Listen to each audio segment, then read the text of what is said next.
Le mot ignorance, c'est que vous allez appliquer. Ezali injure, ezali injure, mais ezali qualification moko oyo wapi ezoke de contact ça na groupe moko peja moko boye ya bandili. Est-ce que vous comprenez? Et plus bandili ignorant nde bazalaka toujours na ba réseau ya ba prière na boye. Est-ce que vous avez même étant au sable là mitala yo moko achote na mutu ya gauche to ya droite ni ya simani ya libosote nini ozali banda kotalisa nzambe soki oza fautif mikitisa koluka barezo te. Est-ce que nazolobela motu moko manke ya koyebi oyo nde ezosala biso kolekisa bamikolo ebele na kati ya eglise toza na ya malonga te tozwi epa nzambe. Les chrétiens pharisiens. Est-ce qu'on a bien? Il veut dire que des personnes qui quittent l'église n'attendent pas ni à l'usam. Mon quoi bandit prenne aïe la casala qui n'a ni pharisien. Azota mola na kati l'église matia quitté azoloba sam. Oye bingai mu pharisien mu tunasem ndenge naza a na tosha kandoba na yo. Pour chaque locomoko na chez pour tout ndenge naza a na pesa confrère na pesa kadi ndenge mo Jésus za biso na zate lokola biblique ko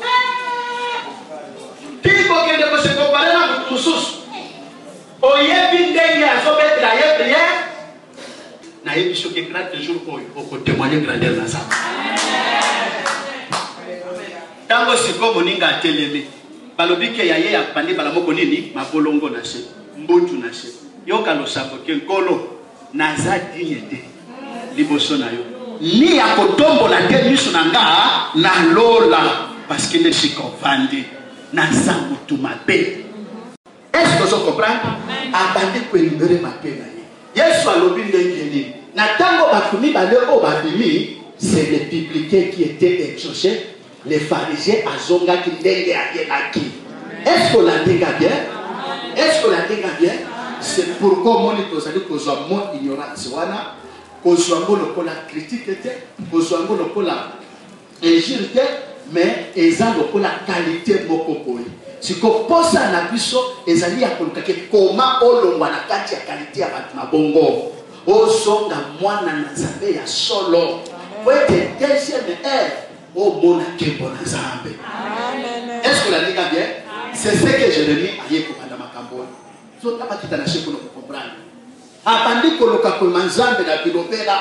sais, oh Éternel, souviens-toi de moi, ne m'oublie pas. Oh yepi on zambe langai, kanise langai, kokosa langate. Oh, amen. Na kanise lo na ni Jérémie. Ne Makambo. Ake wat. Et pas texte à lui. J'ai recueilli tes paroles et je les ai dévorées. Tes paroles ont fait la joie et l'allégresse de mon cœur. Car ton nom est invoqué sur moi. Éternel Dieu des armées. Je ne suis point assis dans l'assemblée de mon cœur. Afin de m'y réjouir. Mais à cause de ta puissance, je me suis assis solitaire. Car tu me remplissais de fureur. Pourquoi ma souffrance est-elle continuelle? Pourquoi ma plaie est-elle douloureuse? Et ne veut-elle pas se guérir? Serais-tu pour moi comme une source trompeuse? Comme une eau dont on n'est pas sûr?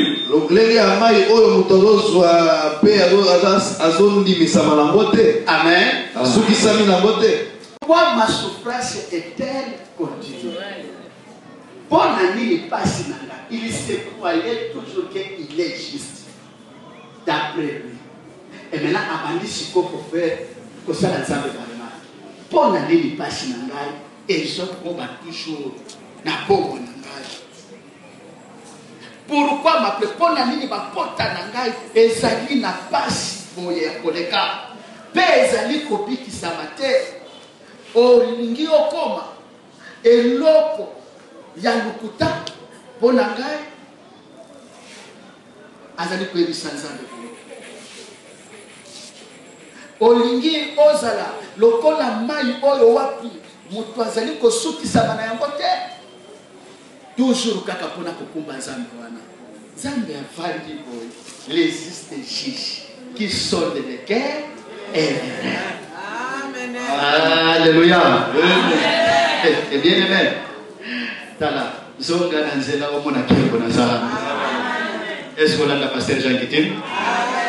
Zonga na nzela omona kembo na Nzambe. Amen. Ezana mutu moko tia kolinga oko de Nzambe. Amen. Mobali na yo te. Papa na yo te. Est-ce qu'on a bien? Amen. Aussi oyo kake bake kokunda mobali. Moi je lobi ke boti anga pe na kati ya libolo. Aussi oyo kake bake kokunda moi je lobi ke boti anga na kati ya libolo. Mais moko kaka prouva bolingo oyo akita na tina kati ya kunda. Ye koso abasi. Amen. Amen. Le moko kako atadisa kolinga. Pe ayeba kako defendre bolingo na ye. Epana moto. Est-ce que la nega bien? C'est pourquoi il faut éviter ce qui est dans notre oyo et c'est qu'il faut éviter d'ailleurs un problème. C'est le Seigneur Jésus-Christ. Parce qu'il y a yo malade, koleka yo boko. Deko oyo amitali asejije ke azasem. Abandi kotali sanzan. Après ake komema ishiko na kofer nzabe ba remarque. Comme si Nzambe abandonaye. Azo qui paye pété. Nzambe pe apati ko ke boni boye. Ko kasi pamona la kanga te yo kasi ko réponse dans Nzambe. Maintenant na verset 19 tanga papa. L'Éternel. Na yango boye elobi ya Nzambe. Si tu te Nzambe rattaches, abandi koloba place wana.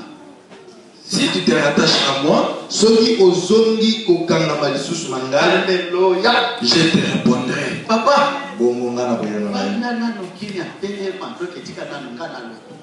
Pour dire que Jérémie a saisi de chacun. Est-ce que vous comprenez? Jérémie a saisi de chacun. Sauf que souffrance demandait pour continuer. C'est par rapport à lui, il y a détachement. Est-ce que tout le monde a passé? Est-ce que toi tu es attaché? Ou bien on s'est détaché? Mouton, réponse dans mon thème. Amen. On s'attache ou on se détache. C'est ça le problème. Dans hommes même pas na kati ignorance. C'est là où on a les makatiers qu'on a pour se faire reprocher. Nazo profiter de ta serviteur bazona na biso, ba kozangola pour na biso à l'internet. Bien aimé, biso ba pasteur tozali obligé ya libungi ya bana na zapele na moment opposana encore. Biso ba pasteur. Beto kosali sama. On a commis longo la pété parce que ça couleur na biso nyonso. Est-ce que zola nanga bien? Pourquoi? Tolingi te kotalisa batu vérité.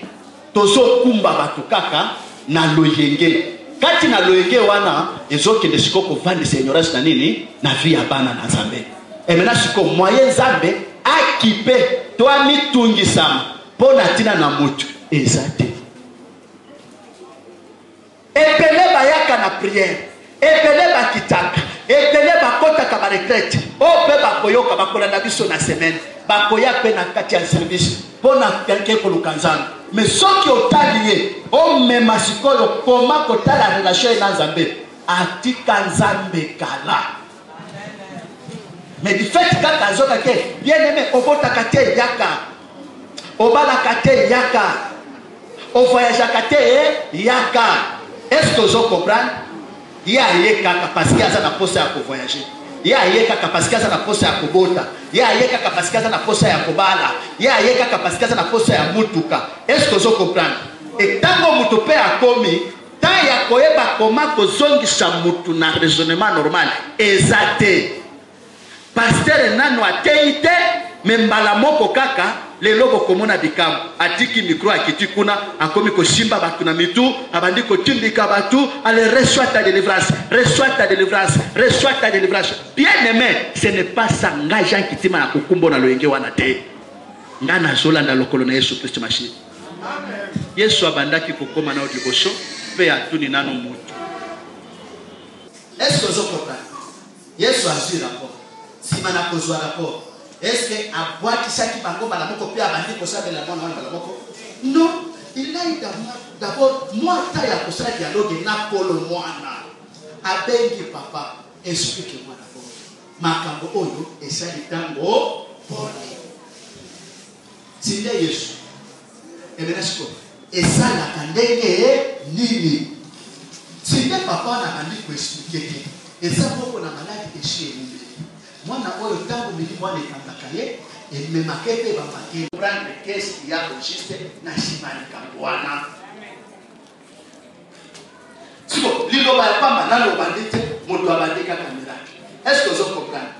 Moto ana cela azoni ndo osomo na ke lelo to ya mabe eza lisuli bana te ko na kati yebishi motema mabe na kati yebishi koina na kati yebishi kindoki na kati yebishi kinduka wana kutunde somo ya kikambo ile misheni ya tele makuna na shi nalo bakeji leka boto lenga ba telefone ya bakinyoso bazana kati ya sala ka doka na kokota na option boko pe mususu boko sanza mama oyo boko sanza papa oyo pe ohiye mbala moko le papa en Christ makambo azome manango na kati ya telefone ba ozo kota na ba option wana ozo tala biloko ozo tala wana ozana mobali te soit ozana mwashi tete sikoyo makambo omona kawana tango ezo pesa na retour de quelle façon on se refoulaka?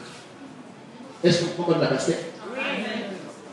Parce que ils sont capables de se faire bango moko il faut ça nini abi makaka libana abanda kosala makambo ya sécurité na makambo nyonso wana ezali kuatire kanda na nzambe nzambe ya koma mwana ya shida mwana moko ya Jacob kompone shida mwana na ile te kompone soki onane soki nane ere à cause de quoi donc benga ngo masturbation. Permettez-moi c'est dans l'enseignement. Ozola nangande la Bible nous dit que dans mon grand frère il y a mwana wana akufaki kamara zaki nano jeune fille chiko bakota kinamte papa lo bikete lokola ya no akufi mwana mwasi azana no jeune nano aboti pete olie ya kotika ye bongo kende joa ilokola mwasi pa feke posite postérité na kombo ya nini ya nayo chikonde kwa lobike soki pe na kena zuye pe lokolo o noso na kobota ba comporter dalite na kati ba kozalite tete ya papa ya ngai chikoyo ngai na kuza mkolonini ko ya ngai wana commentaire ya pasteur. Est-ce que vous comprenez? Mais oye comment la Bible bete moi na wana bado sala teke bete avant ya kokende kokuta na Satamar azo sala bidi azali ko bwaka semence na se. C'est ça que nous disons. Bible dit que Nzambe asitela kite apomakie physiquement. Amen. Physiquement. Et ça n'a pas de apomakie. Quand dans Nzambe za likolo na yo. Maintenant tu viens dans l'église, on est à combattre d'abord pour faire ce jour na makambo mabe ozo sala, mais nous sommes là pour provoquer. Allez, aujourd'hui, c'est le jour de ta délivrance. Allez, reçois. Alléluia.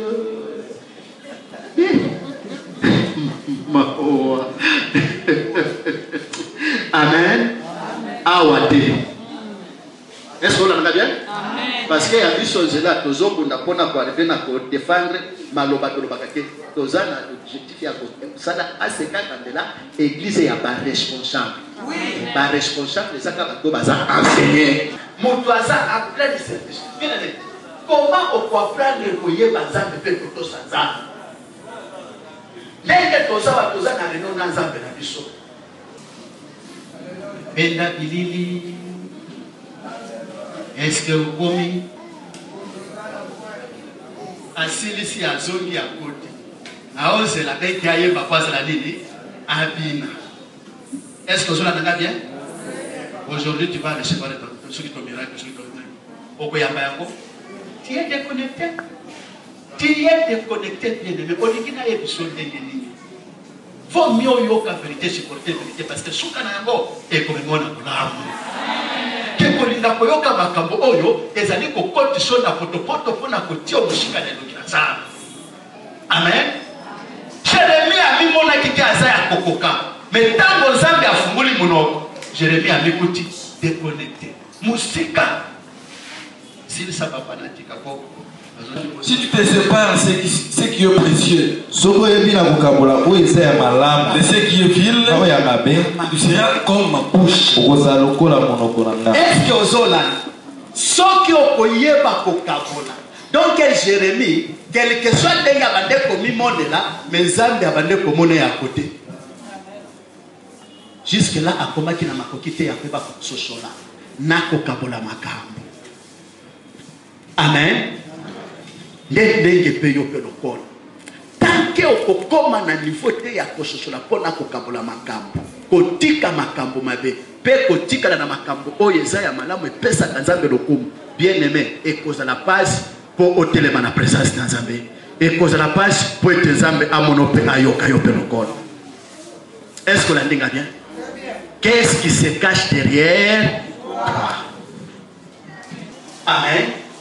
Denge yo pe lokolo on se détacha déjà aussi Kanazambe. Voilà c'est le péché. Yakoluka koma kwende yo omiso sola, simana komiso sola, ozonga alima boko otelema. Donc il y a des Nzambe maloba. Nzambe oyo asira ki Jérémie a cause la toujours Nzambe asira support. A côté de ma 30 jours et cause la 30 jours ya bilembo. Pona tina na yo. Ceux qui va venir sur ma témoigner, mais yo témoigner. Amen.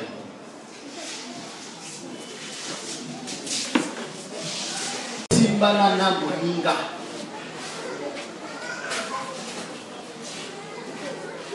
Simbana moninga. Maître Michel na Simozapo, vous allez corrélier côté à papa na côté à maman. Azomona maman Joël la kati ya salle terre.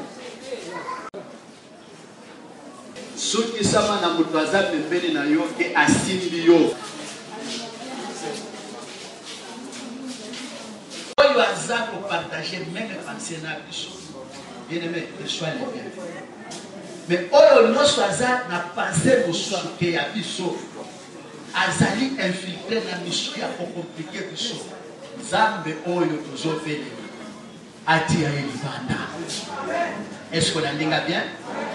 Lorsqu'ils virent l'assurance de Pierre et de Jean, ils furent étonnés, sachant que c'était des hommes du peuple sans instruction et ils les reconnurent pour avoir été avec Jésus. Mais comme ils voyaient là, les ayant appelés, ils leur défendirent absolument de parler de.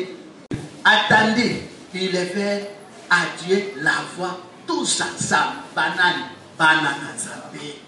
Tango bayoki rapport ba remettre bango, on dit que les kambo yo soki Nzambe akoti yango te, donc makambo église ya buo, ya makambo ya Nzambe ya buo, ya awa topesa rapport na kolo musala. Tala baninga musala basalaki. Ndenga na yo pe, soki pe ba privé biso to sala musala Nzambe te. Nani akosambele na yo? Na tango likambo na okubenga nani? Bazo viser ngaja kiti mateme mutu bazo viser zande yo. C'est pourquoi kolo musala atelema loboko na ye ezala likolo ya ba oyo bazo boya kombo na Nzambe etangama. Élevèrent la voix tous ensemble et dire Seigneur, toi qui as fait le ciel et la terre, la mer et tout ce qui s'y trouve, c'est toi qui as dit par le Saint-Esprit, oh, par la bouche de notre Père, ton serviteur David, pourquoi se tumulte parmi les nations et se vaines pensées parmi les peuples. Les rois de la terre se sont soulevés et les Hérode post-lati basali likita na mabota mususu na libota na Israeli mission na bango ba effacer makambo waretaki na nini na ya moi. Est-ce que vous comprenez? Denge to simbani tozo sala prière mutu nyoso se souleva contre l'église oyo oyo azali porte-malheur de kolo ya église oyo. Eh bien aimé, yebisa nzambe maloba ke kolo musala amona ye. Kolo musala akutana na ye. Kolo musala ndenge ajija Herode na Ponce Pilate. Ajije bango pote musala na ye ekende liboso tosambeli na kombo na Yesu Kristo. Oh Jésus, le tout-puissant Dieu d'Israël, Zambe na bilanga Yesu Kristo, denge to simbani papa, signe ya unité Père éternel. Oh Jésus Christ, oh la puissance.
Acte chapitre 12. Toujours pour Natina, n'a pas encore la biso. Supporter les introductions à service bien aimé, c'est bien des oya que vous avez sur la bagroua nayo. Mais tout profiter pour la prière et des gens d'affaires sur ma côté en haut. Yoka la Bible, chapitre 12 et 1 à 4. Vers le même temps, le roi Hérode s'est mis à maltraiter quelques membres de l'église. Et il fit mourir par l'épée Jacques et frère Jean. Voyant que cela était agréable aux Juifs, il fit encore arrêter Pierre. C'était pendant les jours de paix sans levain. Après l'avoir saisi et jeté en prison, il est mis sous la garde de 4 escouades, de 4 soldats chacun, avec l'intention de les faire. Hérode a salakignos, mais à Bosana qui a d'autres qui ne poussent pas ici, est-ce qu'on l'a bien? Très bien. C'est ce que nous sommes là. Pour toi aussi passer Kakambela. Ah, c'est Kakambela cause à la piété. Ça, ce n'est pas l'homme de croissance, bien aimé. Bien aimé, tu profiter des gens qui sont pour les lots. Tu funda. Tu y es du Sanzam de Maloba. Est-ce que la dit bien? Église. Et tika quitté. Et ne pas quitter pour quitter la prière na bango. Église, je vais vous dire pour la je prends le coup de la femme. Église, je vais vous dire.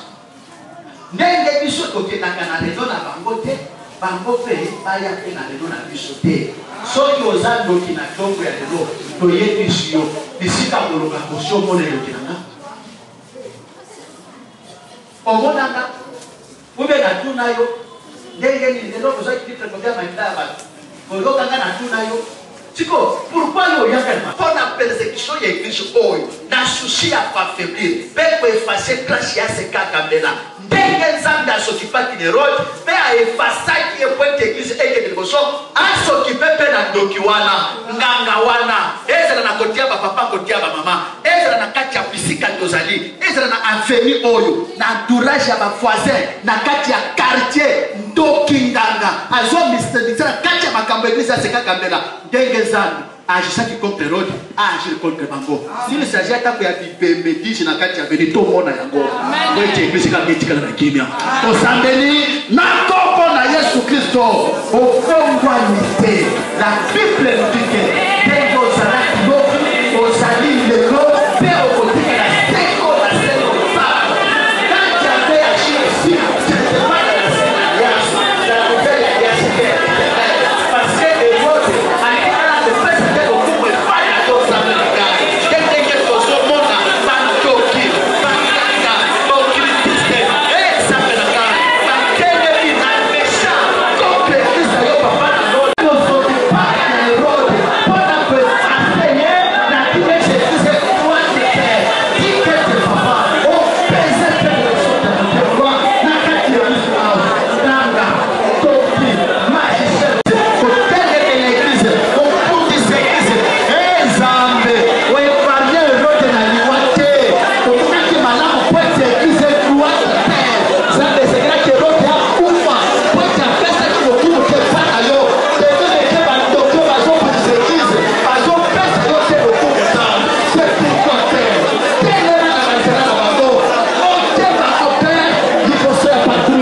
kobelela banda kobelela moto na nzambe etumba mipepe ya mvutuma ba mauvais sort ba flèche misala nyonso ya satana contre yo menace pe représailles contre yo mutu nyonso ya l'image ya mutu envoyé du diable pona tina na kuya ko combattre yo afeke ozala na makokiti ya kwa faire apparition na kati ya biso boy moto na nzambe ekite de primisana etumba yango koza na kina tosambeli na kopo na Yesu Kristo kopo moto na yo papa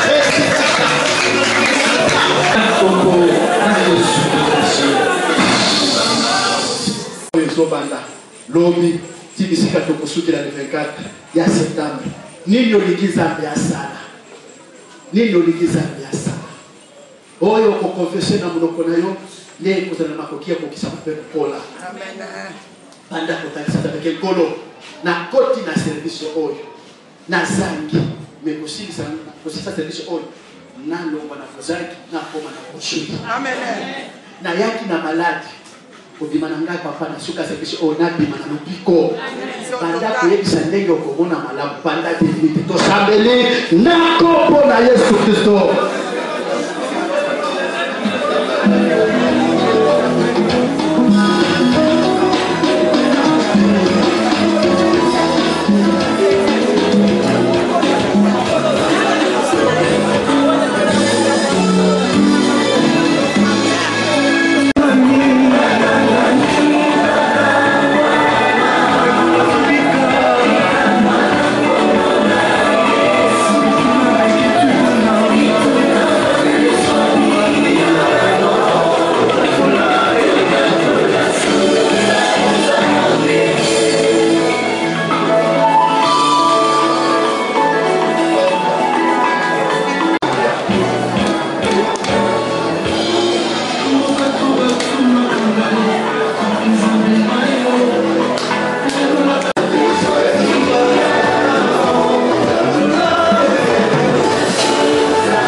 Amen.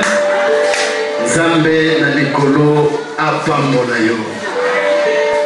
Bien-aimé, ezalaki jour ya introduction à service. Contenir du solidarité parce que c'est là qui programme oyo singelaki tosalela yango pona lelo. Dimanche joya tokozonga na programme na biso ndenge tokoma nango ya 12h.